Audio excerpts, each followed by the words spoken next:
दोस्तों, अगर मैं आपसे कहता हूँ कि आप इन दोनों प्राइम नंबर का आपस में मल्टीप्लिकेशन कराइए तो इसको आप इजीली फाइंड कर सकते हो। लेकिन वहीं अगर मैं इसका उल्टा कहता हूँ कि बताइए ये नंबर कौन से दो प्राइम नंबर के मल्टीप्लिकेशन से बना है, तो शायद आप इसको नहीं बता पाते। और अगर बता भी देते तो हो सकता है कि इसको बताने में आपको काफ़ी ज़्यादा समय लग जाता। मतलब कोई नंबर कितने प्राइम नंबर से बना हुआ है उसके बारे में हम आसानी से नहीं बता सकते, उनका फैक्टराइजेशन हम आसानी से नहीं कर सकते। ऐसे में हमको कंप्यूटर्स की ज़रूरत पड़ती है। लेकिन भले ही कंप्यूटर हमारे काम को आसान तो बनाते हैं, लेकिन हमारे आज के कंप्यूटर इतने कैपेबल नहीं हैं कि वो बड़ी बड़ी कैलकुलेशन कर पाएँ। अगर फैक्टराइजेशन की बात करें तो हमारे नॉर्मल कंप्यूटर हर एक नंबर्स को बार बार ट्रायल और एरर करके एक्चुअल नंबर को फाइंड करते हैं। इसके लिए उनको कई सारे स्टेप्स और एल्गोरिथम से होकर गुजरना पड़ता है, जिसमें नॉर्मली तो काफ़ी कम टाइम लगता है, लेकिन कभी कभी कैलकुलेशन इतनी ज़्यादा कॉम्प्लेक्स हो जाती है कि उसको लिमिटेड टाइम में करना पॉसिबल ही नहीं होता। सपोज मैं आपको एक काफ़ी बड़ा नंबर देता हूँ और आपसे बोलता हूँ कि बताइए इसके प्राइम फैक्टर्स क्या होंगे। मतलब ये बताइए कि ये नंबर कौन से दो प्राइम नंबर के मल्टीप्लिकेशन से बना है, तो विश्वास मानिए हमारे नॉर्मल कंप्यूटर इसको करने में काफ़ी ज़्यादा समय लगा देंगे। हो सकता है एक दिन लगा दें, एक महीना लगा दें या फिर एक साल भी लगा दें। तो ऐसे में हमारे सामने एक नया टर्म आता है, क्वांटम कंप्यूटर्स। जी हाँ, क्वांटम कंप्यूटर्स, जो कि क्वांटम फिजिक्स के प्रिंसिपल का इस्तेमाल करके हमारी कंप्यूटेशन पावर और हमारी कैलकुलेशन स्पीड को लाखों गुना फास्ट कर देते हैं। जिन कैलकुलेशंस को नॉर्मल कंप्यूटर सालों में करते हैं, उनको क्वांटम कंप्यूटर्स कुछ मिनट्स में ही सॉल्व कर देंगे। तो इसी बात से आप क्वांटम कंप्यूटर्स की पावर का अंदाज़ा लगा सकते हो।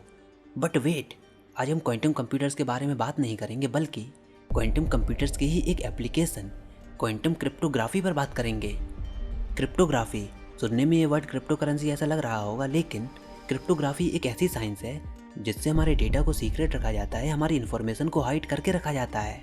खैर, इसके बारे में इस वीडियो में हम पूरा डिटेल में जानेंगे, तो चलिए शुरू करते हैं। और क्योंकि यहाँ पर हम क्रिप्टोग्राफी की बात कर रहे हैं, तो चलिए मैं आपको इस वीडियो को स्पॉन्सर कर रहे एक स्टॉक मार्केटिंग ऐप के बारे में बताता हूँ। तो अगर आप स्टॉक मार्केट में नए हो एंड सोच रहे हो कि ज़्यादा profit short term and long term investment में कैसे गेन किया जाए, क्योंकि ऑफकोर्स ये आपके ही पैसे हैं, ऐसे में स्टॉक मार्केट में प्रॉफिट गेन करने का एक ही तरीका है, expert advice backed by quality stock research.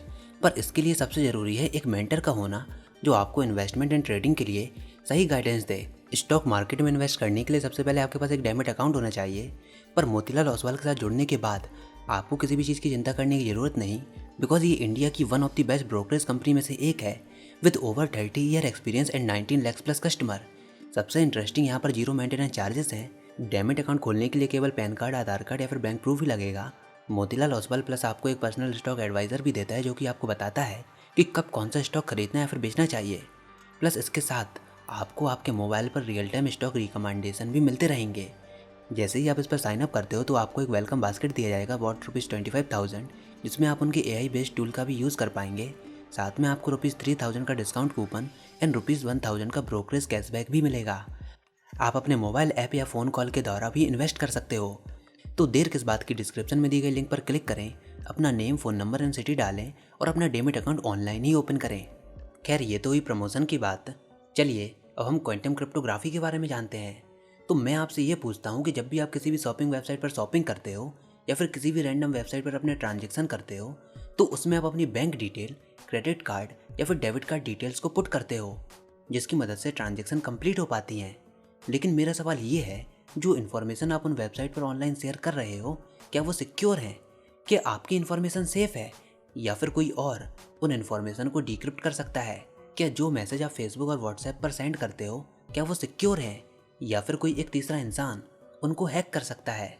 तो ऐसे में आपका जवाब होगा कि हाँ, ये सारी इन्फॉर्मेशन सेफ है, क्योंकि कंपनीज अलग अलग इनक्रिप्शन मेथड्स का यूज़ करती हैं हमारे डेटा को सिक्योर रखने के लिए।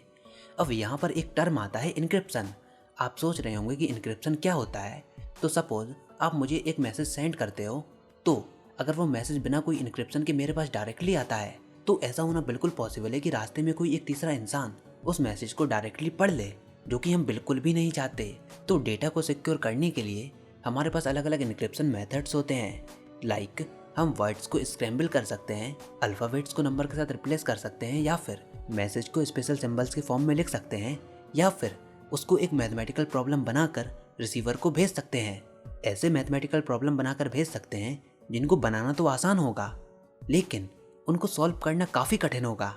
तो मतलब अगर हमने किसी तरीके से अपने ओरिजिनल मैसेज को सीक्रेटली हाइड कर लिया तो उसको हम बोलते हैं इनक्रिप्शन, यानी कि हमने अपने डेटा पर लॉक लगा दिया। तो अगर हमने इस पर लॉक लगा दिया तो फिर इस लॉक की एक की भी मौजूद होगी, इस ताले की एक चाबी भी होगी, और जिसके पास वो की मौजूद होगी वो उस मैसेज को डिक्रिप्ट कर सकता है, यानी कि पढ़ सकता है। क्रिप्टोग्राफी एक ऐसी टेक्निक होती है जिससे हमारे सीक्रेट डेटा को हाइड करके रखा जाता है, और पर्टिकुलरली वही इंसान उस डेटा को खोल सकता है जिसके पास उस डेटा को डिक्रिप्ट करने की टेक्निक मौजूद हो, या फिर यूं कहें कि की मौजूद हो। खैर, इनक्रिप्शन टेक्निक्स भी अलग अलग तरीके की होती हैं। इसके पीछे की एक अलग ही हिस्ट्री मौजूद है जो कि मेडिवल टाइम से ही इवॉल्व होती जा रही है। उसके बारे में हम किसी और वीडियो में बात करेंगे, क्योंकि आज की हमारी वीडियो का टॉपिक क्वांटम क्रिप्टोग्राफी है। नॉर्मल क्रिप्टोग्राफी पर हम किसी और वीडियो में डिटेल में डिस्कशन करेंगे। उसमें भी कई सारी चीज़ें होती हैं, लाइक पब्लिक की, प्राइवेट की। जैसे मान लीजिए मैं आपको एक मैसेज भेजना चाहता हूँ, या फिर आप मुझसे एक मैसेज रिसीव करना चाहते हैं, तो आपके पास दो कीज़ मौजूद होंगी, एक पब्लिक की और दूसरी प्राइवेट की। आपकी पब्लिक की उन सभी लोगों के पास मौजूद होगी जो कि आपके कॉन्टैक्ट में हैं, जो कि आपको मैसेज भेजना चाहते हैं, और प्राइवेट की केवल आपके पास ही मौजूद होगी। मतलब जैसे अगर मुझको आपको मैसेज भेजना है तो पहले आपकी पब्लिक की मदद से मैं उस मैसेज को इनक्रिप्ट करूंगा, और जब वो मैसेज आपके पास पहुंच जाएगा तो आप अपनी प्राइवेट की के द्वारा उसको डिक्रिप्ट कर लोगे और मैसेज को रीड कर लोगे। अब जरा सोचिए, अगर रास्ते में कोई हैकर आपके उस इनक्रिप्टेड डेटा को चुरा भी ले या फिर उसको कॉपी कर ले तो भी उसके लिए कोई फ़ायदा नहीं होगा, क्योंकि उसके पास डिक्रिप्शन की ही मौजूद नहीं है। मतलब उसके पास प्राइवेट की ही मौजूद नहीं है, और जब तक उसके पास प्राइवेट की मौजूद नहीं है वो उस मैसेज को नहीं पढ़ सकता। भले ही उसके पास आपकी पब्लिक की मौजूद है, लेकिन जब तक उसके पास प्राइवेट की नहीं होगी वो उस मैसेज को नहीं पढ़ सकता। लेकिन हाँ, एक तरीका है जिससे कि वो आपके मैसेज को चुरा सकता है, वो है पब्लिक की मदद से आपकी प्राइवेट की को गैस करना। मतलब ऐसा होना भी पॉसिबल है कि हैकर रिवर्स इंजीनियरिंग करके आपकी पब्लिक की को देखकर आपकी प्राइवेट की भी बना ले। अब ऐसा करने में उसको एक दिन भी लग सकता है, एक महीना भी लग सकता है, या फिर एक साल भी लग सकती है। लेकिन डरावनी बात यह है कि जब क्वांटम कंप्यूटर्स आएंगे तो उस प्राइवेट की को बनाने में, उस इनक्रिप्टेड डेटा को डिक्रिप्ट करने में क्वांटम कंप्यूटर्स को कुछ मिनट्स ही लगेंगे। चाहे जितना स्ट्रॉन्ग भी एल्गोरिथम हो, चाहे उसमें जितने भी कॉम्प्लेक्स मैथमेटिक्स इन्वॉल्व हो, क्वांटम कंप्यूटर्स उसको बड़ी ही आसानी से सॉल्व कर लेंगे। मतलब आज के समय में जो हमारे इनक्रिप्शन मेथड है वो भले ही काफ़ी ज़्यादा एडवांस हो, लेकिन इस बात की कोई गारंटी नहीं कि जो इनक्रिप्शन मेथड आज हम यूज़ कर रहे हैं वह फ्यूचर में भी सिक्योर रहेंगे, क्योंकि साइबर क्रिमिनल्स हर समय हमारे डेटा को एक्सेस करने की लगातार कोशिश करते रहते हैं। और विश्वास मानिए कि जब क्वांटम कंप्यूटर्स आएंगे तो हमारे सारे हिडन सीक्रेट या इन्फॉर्मेशन बिल्कुल भी सीक्रेट नहीं रहेंगी, उनको ईजिली हैक किया जा सकता है। इनफैक्ट आज के समय में भी कई सारे हैकर्स लगातार इनक्रिप्टेड डेटा का कलेक्शन करते रहते हैं, लेकिन उनको डिक्रिप्ट नहीं कर पाते, क्योंकि उनके पास अभी उतनी कंप्यूटिंग पावर नहीं है कि वह इनक्रिप्टेड डेटा को डिक्रिप्ट कर पाएं। हो सकता है उस डेटा को डिक्रिप्ट करने में हजारों साल लग जाएं, लेकिन जैसे ही क्वांटम कंप्यूटर्स आएंगे तो वो इनक्रिप्टेड डेटा जो कि उन्होंने काफ़ी लंबे समय से कलेक्ट करके रखा है, क्वांटम कंप्यूटर के इस्तेमाल से उनको बड़ी ही आसानी से डिक्रिप्ट किया जा सकता है। और जैसा कि आप जानते हो कि क्वांटम कंप्यूटर्स पर वर्क काफ़ी तेज़ी से चल रहा है, तो ऐसे में हमारे लिए ये ज़रूरी हो जाता है कि हम क्रिप्टोग्राफी के एक नए तरीके को जोड़ें, इंटरनेट पर अपने सीक्रेट मैसेज को इनक्रिप्ट करने का एक नया तरीका ढूंढें। और ऐसे में हमारे सामने आती है क्वांटम क्रिप्टोग्राफी। तो क्रिप्टोग्राफी क्या है? डेटा को इनक्रिप्ट करने की प्रोसेस, या फिर प्लेन टेक्स्ट को स्क्रैम्बल्ड टेक्स्ट में बदलने का तरीका, जिससे कि केवल वही इंसान उस डेटा को एक्सेस कर पाए जिसके पास उसकी की मौजूद हो। ऐसे ही क्वांटम क्रिप्टोग्राफी में सिंपली नॉर्मल क्रिप्टोग्राफी में क्वांटम मैकेनिक्स के प्रिंसिपल अप्लाई होंगे। क्वांटम क्रिप्टोग्राफी में डेटा को इनक्रिप्ट और ट्रांसमिट करने के लिए क्वांटम मैकेनिक्स का इस्तेमाल किया जाएगा। अब क्वांटम फिजिक्स में कुछ बेसिक प्रिंसिपल्स होते हैं, जैसे क्वांटम पार्टिकल की एक बेसिक इनहेरेंट प्रॉपर्टी होती है कि एक ही समय में एक पार्टिकल एक से ज़्यादा क्वांटम स्टेट में हो सकता है। दूसरी प्रॉपर्टी होती है हाइजेनबर्ग अनसर्टेनिटी प्रिंसिपल, जो कि ये कहता है कि क्वांटम पार्टिकल्स में हमेशा कुछ ना कुछ अनसर्टेनिटी मौजूद होती है, जो कि आप कितने भी एक्यूरेट मेजरमेंट ले लो, भले ही आपने कितनी भी एक्यूरेसी के साथ पार्टिकल्स को मेजर किया हो, लेकिन वो अनसर्टेनिटी हमेशा ही बनी रहेगी। क्वांटम पार्टिकल में अनसर्टेनिटी का होना क्वांटम फिजिक्स की एक नेचुरल गिफ्ट है। तीसरा, आप किसी भी पार्टिकल की क्वांटम प्रॉपर्टी को मेजर नहीं कर सकते उसकी स्टेट को चेंज और डिस्टर्ब किए बिना। ऐसे ही आप पार्टिकल की कुछ क्वांटम प्रॉपर्टीज़ को तो कॉपी कर सकते हो, लेकिन आप पूरे के पूरे पार्टिकल को कॉपी नहीं कर सकते। ऐसे ही क्वांटम पार्टिकल्स एक ही समय में दो स्टेट्स में मौजूद हो सकते हैं, जिसको हम सुपरपोजिशन स्टेट कहते हैं। तो ये क्वांटम मैकेनिक्स के कुछ बेसिक प्रिंसिपल्स हैं जो कि क्वांटम क्रिप्टोग्राफी के वर्क में काफ़ी इंपॉर्टेंट रोल प्ले करते हैं। देखिए, अब नॉर्मल कंप्यूटर्स में क्या होता है कि जो उसकी सबसे बेसिक मेमोरी यूनिट है वो एक बिट होती है। मतलब एक नॉर्मल कंप्यूटर में जो इन्फॉर्मेशन का एक्सचेंज होता है वो एक बिट में होता है, या फिर यूं कहें एक मैथमेटिकल फॉर्म में होता है, बाइनरी फॉर्म में होता है। 0 और 1, अगर इलेक्ट्रिक सिग्नल का वोल्टेज लो हुआ तो उसको हम 0 कहेंगे, वहीं दूसरी ओर अगर वोल्टेज हाई हुआ तो उसको हम 1 कहेंगे। मतलब हमारे नॉर्मल कंप्यूटर 0 और 1 के फॉर्म में इंफॉर्मेशन का एक्सचेंज करते हैं। मेमोरी का एक्सचेंज 0 और 1 के फॉर्म में ही होता है, जिसको हम बाइनरी कोडिंग भी कहते हैं। और नॉर्मल क्रिप्टोग्राफी में ज़्यादातर मैथमेटिकल इंक्रिप्शन ही होते हैं। वहीं दूसरी ओर क्वांटम कंप्यूटर इस्तेमाल करते हैं क्यूबिट या फिर क्वांटम बिट का। नॉर्मल कंप्यूटर इस्तेमाल करते हैं बिट का और क्वांटम कंप्यूटर इस्तेमाल करते हैं क्वांटम बिट का। अब ये क्वांटम बिट क्या होती है? तो नॉर्मल बिट में 0 और 1 इन्वॉल्व होते हैं, लेकिन क्वांटम बिट में 0 और 1 के साथ एक तीसरी स्टेट भी होती है, जिसको हम बोलते हैं सुपरपोजिशन स्टेट। मतलब ये एक ऐसी स्टेट होती है जहाँ पर पार्टिकल 0 फॉर्म में भी होता है और 1 फॉर्म में भी होता है, और वो तब तक इस सुपरपोजिशन स्टेट में रहता है जब तक हम उसको मेजर ना करें। जैसे ही हम उसको ऑब्जर्व और मेजर करते हैं तो उसकी सुपरपोजिशन स्टेट कोलैप्स होकर हमको 0 या 1 में से कोई भी एक रैंडम आंसर देती है। ये क्वांटम कंप्यूटर या फिर क्यूबिट की एक स्पेशल पावर है कि इसमें 0 और 1 के साथ ही साथ एक तीसरी स्टेट भी मौजूद होती है, जिसको हम कहते हैं सुपरपोजिशन स्टेट, जिसमें 1 भी होता है और 0 भी होता है, और वो तब तक उस सुपरपोजिशन स्टेट में रहती है जब तक कि हम उसको ऑब्जर्व ना करें। जैसे ही हम उसको ऑब्जर्व करते हैं तो उसका वेव फंक्शन कोलैप्स हो जाता है और हमको 0 और 1 में से कोई भी एक रैंडम आंसर मिलता है। और क्वांटम क्रिप्टोग्राफी में ये काफ़ी इंपॉर्टेंट रोल भी प्ले करता है। अब देखिए, अगर ए बी को कोई सीक्रेट मैसेज भेजता है इंटरनेट के थ्रू, तो अगर हम आज के नॉर्मल इंक्रिप्शन मेथड से उस मैसेज को भेजें, तो क्योंकि ये इंक्रिप्शन मेथड बिट्स पर काम करता है, यानी कि इलेक्ट्रिक सिग्नल पर काम करता है, तो अगर एक तीसरा पर्सन चाहे तो बीच में से इस इंक्रिप्टेड डेटा को कलेक्ट कर सकता है, या फिर यूं कहे कॉपी कर सकता है। अब कॉपी क्यों कर सकता है? क्योंकि हमारे नॉर्मल इंक्रिप्शन एक तरीके के मैथमेटिकल इंक्रिप्शन ही होते हैं, तो उनकी पर्टिकुलर सीक्वेंसी को आसानी से हैकर कॉपी कर सकता है। भले ही उसके पास अभी डिक्रिप्शन की ना हो, लेकिन फ्यूचर में हो सकता है कि उसके पास इतनी कंप्यूटेशन पावर आ जाए कि उसको डिक्रिप्शन की भी मिल जाए। अब वो उस इंक्रिप्टेड डेटा को डिक्रिप्ट कैसे करेगा? क्वांटम कंप्यूटर के थ्रू। तो ये था पहला केस, जब ए ने बी को मैसेज नॉर्मल इंक्रिप्शन से भेजा। अब दूसरे केस में हम क्वांटम क्रिप्टोग्राफी को इन्वॉल्व करेंगे। तो क्वांटम क्रिप्टोग्राफी में क्या होगा? ए बी को मैसेज क्वांटम बिट के फॉर्म में भेजेगा, और क्वांटम बिट में सुपरपोजिशन स्टेट होती है। 1 और 0 के साथ साथ एक तीसरी स्टेट भी होती है। तो इस केस में अगर कोई तीसरा इंसान बीच में से इस मैसेज को पढ़ना चाहेगा, तो मैसेज पढ़ने के लिए उसको क्वांटम बिट को ऑब्जर्व करना होगा, और जब वो क्वांटम बिट को ऑब्जर्व करेगा तो क्वांटम बिट की सुपरपोजिशन स्टेट कोलैप्स हो जाएंगी, और अगर क्वांटम बिट कोलैप्स हो जाएंगी या फिर उसमें एरर डेवलप हो जाएगा, तो रिसीवर इसको आसानी से डिटेक्ट कर सकता है। मतलब अगर एक तीसरा इंसान बीच में से उस मैसेज को कॉपी करने की कोशिश भी करता है, तो सेंडर और रिसीवर को डायरेक्टली पता चल जाएगा कि कोई उनको कॉपी करने की कोशिश कर रहा है। तो मतलब इस केस में इनक्रिप्टेड डेटा को कॉपी करना पॉसिबल ही नहीं है, क्योंकि कॉपी करने के लिए आपको सिस्टम को ऑब्जर्व करना पड़ेगा, उसकी मेजरमेंट लेनी होगी, जो कि क्वांटम फिजिक्स अलाउ नहीं करती। क्योंकि सेंडर और रिसीवर को यह पता लग जाएगा कि बीच में से उनको कोई इंटरफेयर कर रहा है। मतलब कॉपिंग of data is not allowed in the case of quantum bit. अभी हम इसको पूरा डिटेल में भी समझेंगे फेमस BB84 प्रोटोकॉल के थ्रू। लेकिन नॉर्मल और क्वांटम क्रिप्टोग्राफी में यही डिफरेंस है कि नॉर्मल क्रिप्टोग्राफी में मैथमेटिकल इंक्रिप्शन यूज़ होते हैं, वही क्वांटम क्रिप्टोग्राफी में क्वांटम फिजिक्स के नियमों का यूज़ होता है। चलिए इसको और डिटेल में समझते हैं। तो जो हम क्वांटम पार्टिकल की बात कर रहे हैं क्वांटम क्रिप्टोग्राफी में, उसमें हम फोटॉन्स का यूज़ करते हैं। फोटॉन्स यानी कि पैकेट ऑफ एनर्जी, या फिर यूँ कहें पैकेट ऑफ लाइट।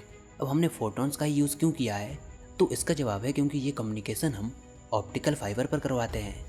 मतलब एक लोकेशन से दूसरे लोकेशन पर फोटोन पार्टिकल की सीरीज फाइबर ऑप्टिक्स से भेजते हैं, और दोनों एंड पॉइंट पर फोटोन की प्रॉपर्टीज़ को डिटरमाइन करके हम ये मेजर करते हैं, हमें डिसाइड करते हैं कि हमारी फाइनल की क्या होगी।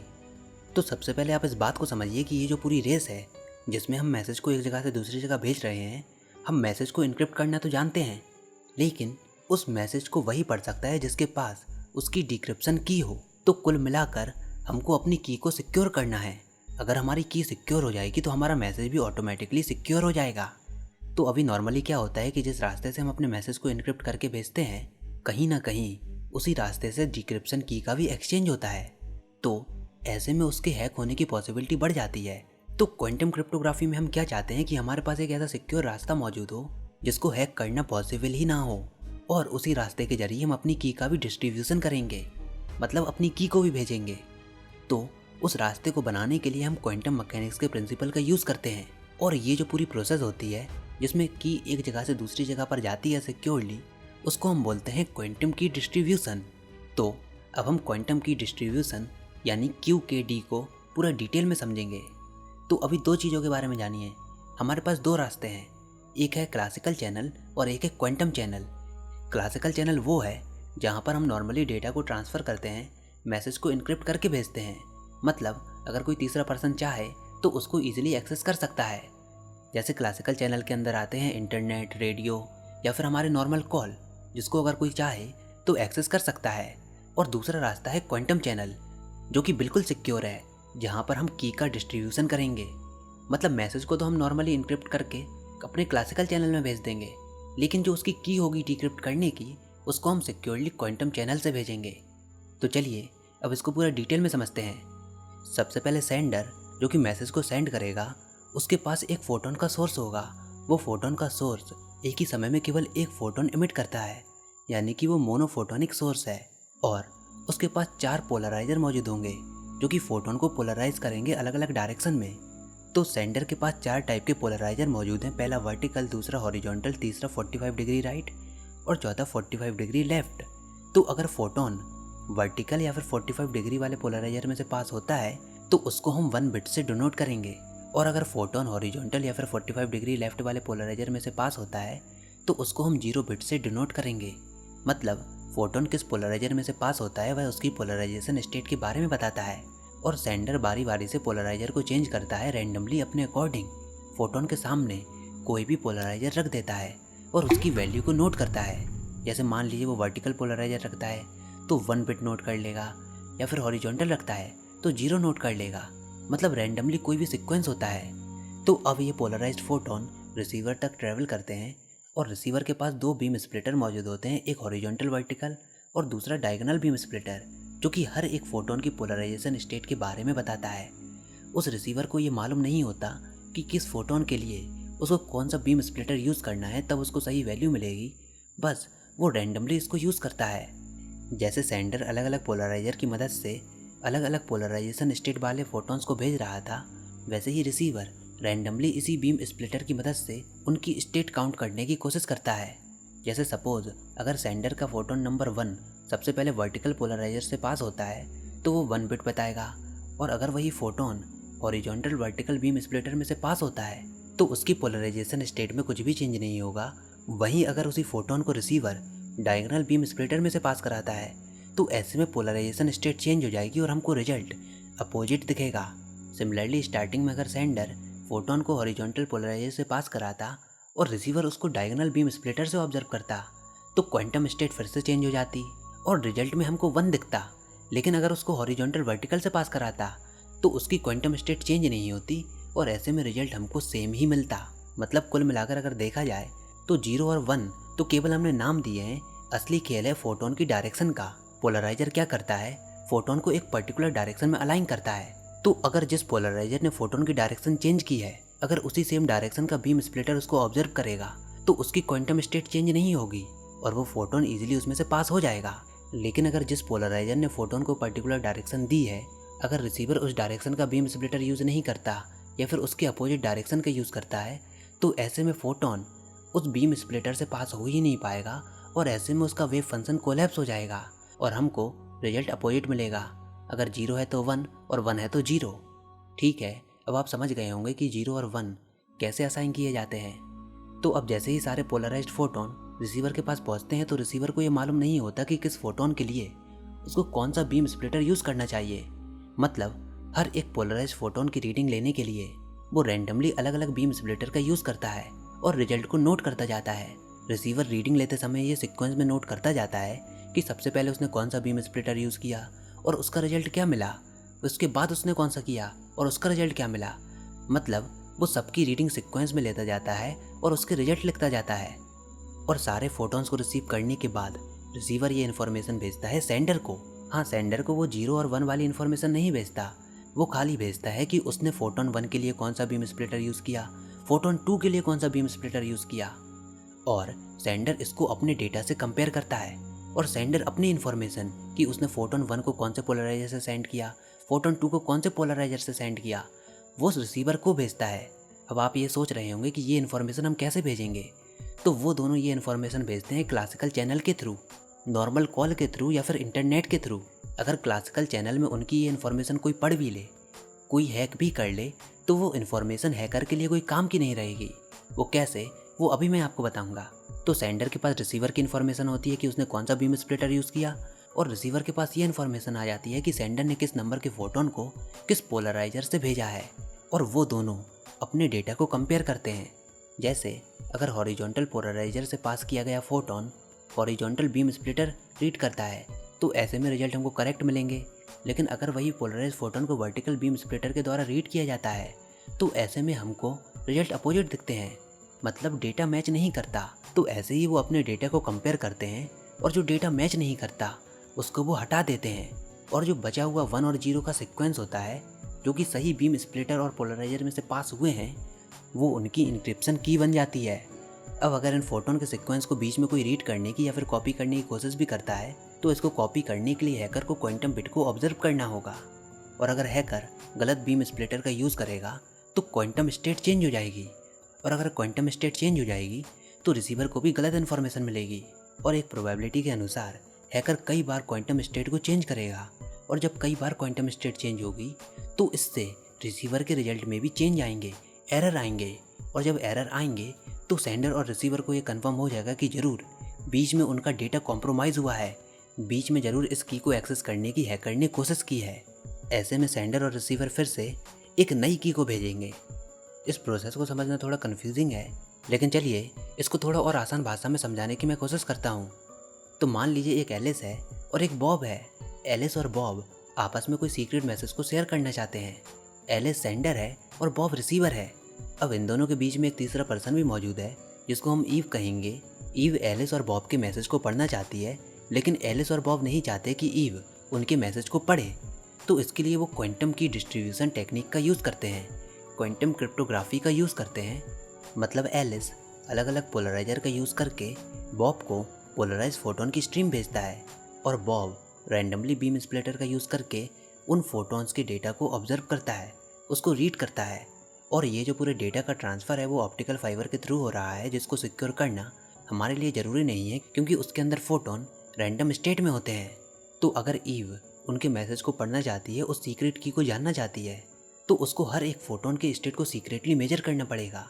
और जब वो मेजरमेंट करेगी तो उससे क्वांटम स्टेट चेंज हो जाएगी, और जब क्वांटम स्टेट चेंज होगी तो बॉब और एलिस के रिजल्ट में काफ़ी ज़्यादा एरर डेवलप हो जाएंगे। और जब काफ़ी ज़्यादा एरर डेवलप हो जाएंगे तो बॉब और एलिस को पता चल जाएगा कि ईव उस पर नज़र रख रही है, तो वो एक दूसरी की जनरेट करेंगे। सबसे पहले आप इस डायग्राम को देखिए, इसमें आप देख सकते हो कि एलिस का बिट सीक्वेंस क्या है। मतलब एलिस ने फोटोन को किस किस पोलराइजर में से पास कराया है। तो एलिस का बिट सीक्वेंस है 1011 0011 0011 10। अब जब ये सारे पोलराइज फोटोन बॉब के पास पहुंचते हैं तो बॉब बीम स्प्लिटर की मदद से इनकी मेजरमेंट लेता है, और मेजरमेंट करके बीम स्प्लिटर का कुछ ये सीक्वेंस आया। मान लीजिए बॉब की मेजरमेंट का रिजल्ट ये आया 100 100 110000 100। अब इसके बाद बॉब बीम स्प्लिटर के सीक्वेंस को एलिस को भेजता है, और एलिस अपने पोलराइजर का सीक्वेंस बॉब को भेजता है। मतलब एलिस और बॉब के बीच में एक डेटा ट्रांसफ़र हुआ उस सीक्वेंस का। अब ये डेटा ट्रांसफ़र वो लोग क्लासिकल चैनल के थ्रू करेंगे, इंटरनेट के थ्रू कर सकते हैं या फिर कॉल के थ्रू भी कर सकते हैं। और जैसा कि आप इस इमेज में देख सकते हो, वो आपस में इन दोनों डेटा को कंपेयर करते हैं, और जो डेटा मैच नहीं करता उसको इग्नोर कर देते हैं, और जो डेटा सही होता उसको वो अपनी की बना लेते हैं। इस इमेज में देखिए कि क्या हुई 110010010010, ये हुई उनकी फाइनल की। ऐसे में आप ये भी सोच सकते हो कि जब वो क्लासिकल चैनल के थ्रू इंटरसेक्ट कर रहे थे तो ईव उनकी चैट्स को या फिर उनकी कॉल को सुन सकती थी। तो अगर ईव उसको सुन भी लेती तो वो इन्फॉर्मेशन ईव के लिए कोई काम की नहीं होती, क्योंकि एलिस और बॉब ने पोलराइजर और बीम स्प्लिटर का डेटा ही शेयर किया, उन्होंने बिट्स का डेटा शेयर नहीं किया। तो अगर ईव को सही की का पता लगाना हो तो उसको खुद से फोटॉन्स को मेजर करना होगा, और जब वो मेजर करेगी तो उससे क्वांटम स्टेट चेंज हो जाएगी, और जब क्वांटम स्टेट चेंज हो जाएगी तो एलिस और बॉब को पता लग जाएगा कि ईव उनके मैसेज को सुन रही है। तो ऐसे में ईव किसी भी तरह उस सिक्योर की का पता लगा ही नहीं सकती, और ऐसे में एलिस और बॉब की कन्वर्सेशन सीक्रेटली कंप्लीट हो जाएगी। मतलब यहाँ पर कुल मिलाकर मेन ट्रांसफ़र हुआ की का। नॉर्मल मैसेज तो हम क्लासिकल चैनल के थ्रू ट्रांसफ़र कर सकते हैं, लेकिन जो की का ट्रांसफ़र है हमने सिक्योर क्वांटम चैनल के थ्रू किया। अब ये क्वांटम की डिस्ट्रीब्यूशन ऑप्टिकल फाइबर के थ्रू भी हो सकता है, एयर के थ्रू भी हो सकता है, एक और तरीके से हो सकता है क्वांटम इंटेंगलमेंट के तरीके से। उसके बारे में मैं आपको नहीं बताऊंगा, क्योंकि उसको बताने से ये वीडियो और भी लंबी हो जाएगी। अभी इस क्वांटम की डिस्ट्रीब्यूशन पर लगातार काम भी हो रहा है। इनफैक्ट DRDO ने रिसेंटली क्वांटम की डिस्ट्रीब्यूशन का सक्सेसफुल वेरिफिकेशन भी किया है। अभी पर्सनल लेवल पर आपको ये इतना यूजफुल नहीं लग रहा हो, लेकिन अगर हम नेशनल लेवल पर सोचें तो ये काफ़ी इंपॉर्टेंट है। क्वांटम की डिस्ट्रीब्यूशन को डेवलप करना हमारे लिए काफ़ी इंपॉर्टेंट है, क्योंकि अगर हमारा कोई भी सीक्रेट डेटा किसी भी गलत हाथों में पहुंच गया तो वो हमारे नेशन के लिए बिल्कुल भी ठीक नहीं होगा। DRDO ने क्वांटम की डिस्ट्रीब्यूशन का सक्सेसफुल वेरिफिकेशन भी किया है। तो फ्रेंड्स, ये सब था आज की वीडियो में। आई होप आपको यह वीडियो ज़रूर पसंद आई होगी। अगर ऐसा है तो इस वीडियो को लाइक कीजिए, अपने दोस्तों के साथ शेयर कीजिए, और नीचे कमेंट सेक्शन में लिखकर ज़रूर बताइए कि आपको ये वीडियो कैसी लगी। और अगर आपने हमारा चैनल अभी तक सब्सक्राइब नहीं किया तो इसको सब्सक्राइब कर लीजिए, ताकि आगे आने वाली कोई वीडियोज़ और अपडेट्स आपसे मिस ना हो पाएँ।